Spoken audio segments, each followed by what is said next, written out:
Alrighty, so next up we've got the Poliquin Step-Up variation. So this is variation number 2, and the major point of difference you can see here is now we're starting to chock the heel up for the entire rep. So we've got some plates. If you've got a slant board, you can use that.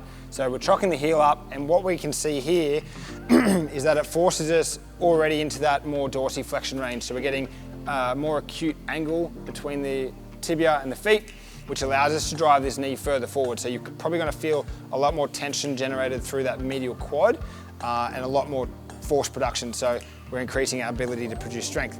So we go down still, we're still touching our heel on the floor. We're trying not to go too fast, so probably put it more like there.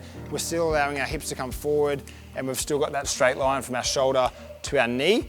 And then we can start to load this up. So we're still trying to get that 10 reps at body weight on this. If we look at a front angle, we're looking for stability from the foot. Obviously we want to build strength from the ground up as we get that cascade effect. If anything's going wrong with our feet, it's going to be highlighted here, and it's probably going to bring out some reasons why we might have some knee issues or some hip issues.